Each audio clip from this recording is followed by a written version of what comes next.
तो आज की इस वीडियो में मैं बताने वाला हूँ कि आपको 2026 में ईवी कार कंसिडर करनी चाहिए या फिर नहीं। बहुत इंटरेस्टिंग टॉपिक रहने वाला है, तो इसको पूरा जरूर देखना। तो चलो, सबसे पहले अगर मैं बात करूँ ना, तो देखो, अगर आप 2026 में न्यू कार लेने का प्लान कर रहे हो तो एक सवाल आपके दिमाग में जरूर आ रहा होगा, ईवी लूं या पेट्रोल या डीजल या सीएनजी। कुछ लोग बोल रहे हैं ईवी इज द फ्यूचर, कुछ लोग बोल रहे हैं ईवी अभी प्रैक्टिकल है नहीं।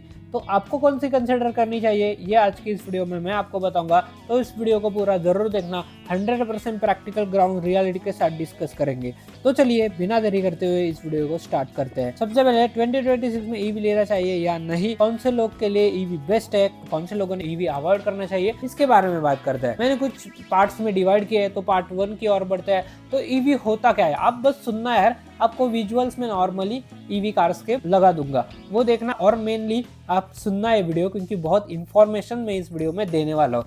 तो सबसे पहले बेसिक समझ लेते हैं, ईवी क्या होता है। ईवी मतलब इलेक्ट्रिक व्हीकल। इसमें पेट्रोल डीजल इंजन होता ही नहीं है, बल्कि एक बैटरी होती है, इलेक्ट्रिक मोटर होती है और चार्जिंग से गाड़ी चलती है, जैसे अपना फोन चलता है। बहुत सिंपल। और उसके बाद उसके टाइप्स भी होता है। प्योर ईवी सिर्फ बैटरी से चलती है, और हाइब्रिड पेट्रोल प्लस इलेक्ट्रिक या अलग कैटेगरी होती है, मतलब उसमें पेट्रोल भी डाला जाता है वो बैटरी चार्ज करने के लिए, जैसा अपने जनरेटर में होता है। बट जनरेटर वाला सिस्टम बहुत अलग होता है और ये सिस्टम बहुत अलग होता है। आज हम बात कर रहे हैं प्योर ईवी कार्स की, जो 2026 में इजीली अवेलेबल होगी, बट आपको खरीदनी चाहिए या फिर नहीं, ये हम देखेंगे। बढ़ते हैं इस वीडियो के पार्ट 2 की ओर। तो वो है कॉस्ट। ईवी महंगी है या सस्ती, एकदम थोड़े टाइम में बताता हूँ। सबसे बड़ा डाउट होता है ईवी महंगी है क्या। इनिशियली हाँ, इनिशियल प्राइस ईवी का हाई होता है। ईवी का प्राइस पेट्रोल सीएनजी से ज्यादा होता है। जहाँ पर नेक्सॉन आपको 14-15 लाख में वही फीचर्स डीजल में अवेलेबल कराएगी, वहां पर ईवी कार आपको 19 to 20 लाख में पड़ेगी। सेम सेगमेंट में यूजुअली ईवी महंगी ही होती है। रनिंग कॉस्ट की बात करें तो यहाँ ईवी गेम जीत लेती है। इलेक्ट्रिसिटी से चलने की कॉस्ट पेट्रोल डीजल से काफी कम होती है। अगर आप ज्यादा चलाते हो तो मंथली फ्यूल कॉस्ट में बड़ी सेविंग होगी अगर आप ईवी कार लेते हो तो। नेक्स्ट आती है ईवी के मेंटेनेंस की कॉस्ट। ईवी में इंजन ऑयल नहीं, क्लच नहीं, गियर बॉक्स नहीं, कॉम्प्लेक्स नहीं, तो इसलिए मेंटेनेंस बहुत कम होता है। खाली आपके ब्रेक पैड वगैरह चेंज हो गए, आपकी गाड़ी डायग्नोस होगी, गाड़ी में कुछ प्रॉब्लम है या नहीं ये चेक किया जाएगा। शॉर्ट टर्म में ईवी महंगी लगती है, लॉन्ग टर्म में ईवी पॉकेट फ्रेंडली हो जाती है। हाँ, यहाँ पर मैं पूरा ही ईवी के साइड में नहीं बोल रहा, कॉन्स भी मैं बताऊंगा ईवी के। तो अगर मैं बताऊँ ना, तो ईवी फिलहाल के लिए तो अच्छी है, बट आगे आप देखते रहना कि क्या क्या ट्विस्ट और टर्न्स आते हैं इस वीडियो में। पार्ट 3 आता है इस वीडियो का, चार्जिंग रियलिटी। तो चार्जिंग को लेकर सबसे ज्यादा फियर होता है, मतलब एंजाइटी बहुत होती है। चार्ज कहाँ करे, फिर उसके बाद होम चार्जिंग है, पब्लिक चार्जिंग है, चार्जिंग टाइम कितना लगेगा, इस सब का रियलिटी चेक करते हैं। देखो, होम चार्जिंग में अगर आपके पास पार्किंग है इलेक्ट्रिक के लिए, इलेक्ट्रिक कनेक्शन है आपके पास अच्छा खासा, तो रात को प्लग इन लगा सकते हो। सुबह आपकी गाड़ी अगर फास्ट चार्जर है तो लगभग 80 के पास होगी या फिर 60-70 तक हो जाएगी। डेली यूज करने के लिए ये बेस्ट सोल्यूशन है। पब्लिक चार्जिंग, जैसे कि सिटी में चार्जिंग नेटवर्क ग्रो हो रहा है, हाईवेज पर भी फास्ट चार्जर्स आ रहे हैं, लेकिन अभी भी हर जगह इक्वली अवेलेबल है नहीं वो चार्जर्स। मतलब देखो, अभी हमारा थोड़ा रूरल एरिया आता है तो वहाँ पर ईवीज के चार्जर अवेलेबल है नहीं, और हमारे इधर बहुत सारे लोग हैं जिनकी डेली की रनिंग बहुत ज्यादा है, फिर उनको सीएनजी या फिर डीजल लेना पड़ता है। तो यही इंफ्रास्ट्रक्चर थोड़ा सा बिल्ड हुआ ना, तो और अच्छी बात होगी। नेक्स्ट चार्जिंग टाइम की और बात करते हैं, तो अब वो आपके गाड़ी पर निर्भर करता है। फास्ट चार्जर अगर हो तो 30 to 60 मिनट में अप्रॉक्स 20 to 80 चार्ज हो जाएगी।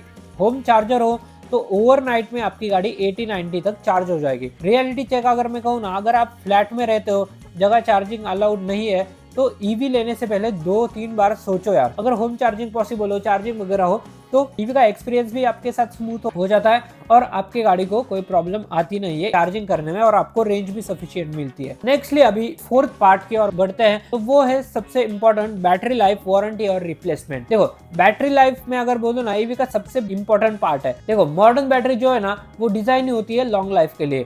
नॉर्मली 6-8 साल से ज्यादा भी चल सकती है, यूजेस के ऊपर डिपेंड है। अगर ज्यादा हो यूजेस तो 6-7 साल चलेगी, कम हो तो 10 साल तक चल सकती है। वारंटी, कंपनी बैटरी पर 8 से 10 साल की वारंटी तो देती है, मतलब 8 साल तो फिक्स ही है। बैटरी रिप्लेसमेंट एक्सपेंसिव हो सकता है, पर फ्यूचर में बैटरी के प्राइस धीरे धीरे कम हो जाएंगे। जैसे कि अपना हमेशा से जो चीज मार्केट में ज्यादा चलती है तो उसकी वैल्यू अपने आप डाउन होने लगती है, तो उसके कारण धीरे धीरे ये कॉस्ट भी कम होगी। और अगर मैं प्रैक्टिकल टिप दूंगा तो ईवी लेने से पहले बैटरी वारंटी चेक करना, कंपनी का सर्विस नेटवर्क देखो और रियल यूजर से रिव्यू देखो, ये बहुत ज्यादा इंपॉर्टेंट पॉइंट है। नेक्स्टली फिफ्थ पार्ट की ओर बढ़ते हैं, तो फिफ्थ पार्ट है city use versus highway use EV का। ईवी सबके लिए सेम नहीं होती, यूज पर डिपेंड होता है। सिटी ड्राइविंग ईवी यहाँ पर बेस्ट परफॉर्म करती है। तो सिटी में स्टॉप गो ट्रैफिक होता है, साइलेंट ड्राइव होती है, फ्यूल की टेंशन नहीं होती है और रीजनरेटिव ब्रेकिंग से एक्स्ट्रा रेंज भी मिल जाती है। और उल्टा हाईवे ड्राइविंग पर क्या होता है, हाईवे पर ईवी अच्छी क्यों नहीं चलती, क्योंकि चार्जिंग प्लानिंग जरूरी होती है। लॉन्ग ट्रिप्स पे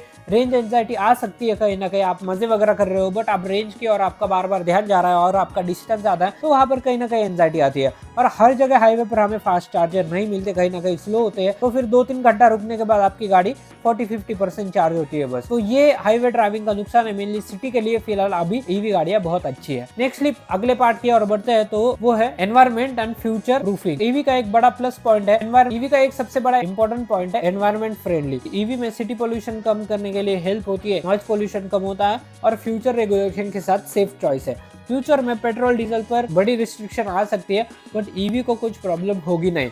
तो अगर आप एक एनवायरमेंट फ्रेंडली कार ढूंढ रहे हो ना, तो ईवी आपके लिए सच में बहुत अच्छा ऑप्शन है। अगला पार्ट है ईवी का रियल कॉन, मतलब ईवी के कॉन क्या क्या है वो इसमें बताऊंगा मैं। तो ईवी का इनिशियल प्राइस ज्यादा होता है, चार्जिंग इंफ्रा हर जगह पर इक्वल है नहीं, लॉन्ग हाईवे ट्रिप्स पर प्लानिंग नीडेड है, रूरल एरिया में सपोर्ट लिमिटेड है और रीसेल वैल्यू अभी इवॉल्विंग स्टेज पर है। देखो ये सब है, तो उसी कारण मैं सब इसलिए बोल रहा हूँ कि आप एक ब्लाइंड डिसीजन ना ले सको। नेक्स्टली अगले पार्ट की ओर बढ़ते हैं, 2026 में ईवी क्यों लेनी चाहिए और क्यों ना लेनी चाहिए ये मैं आपको बता देता हूँ। देखो सबसे पहले बात करते हैं ईवी हमें क्यों लेनी चाहिए। अगर सिटी में आप रहते हो, डेली ड्राइविंग आपकी ज्यादा है, सिटी में होम चार्जिंग पॉसिबल है, लॉन्ग टर्म सर्विस कॉस्ट चाहते हो, साइलेंट और स्मूथ ड्राइव पसंद है, आपके लिए ईवी अभी भी सेंस बनाती है 2026 में।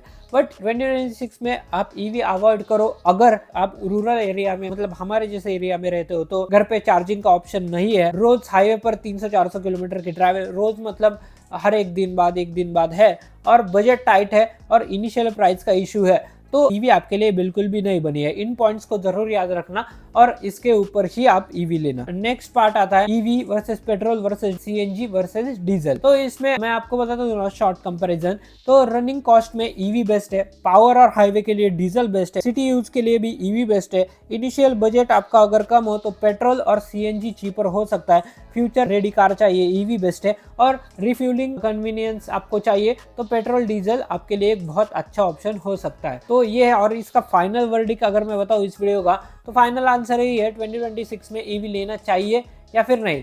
तो दो कंडीशन है। हाँ वाली कंडीशन ऐसी है, अगर आपका यूज सिटी में है, आपका होम चार्जिंग है, तो 2026 में आप आंख बंद करके ईवी लो। और अगर आपका यूजेस हाईवे पर हेवी है, चार्जिंग के इश्यूज है, तो नहीं यार, आपको ईवी फिर इस मामले में लेनी नहीं है।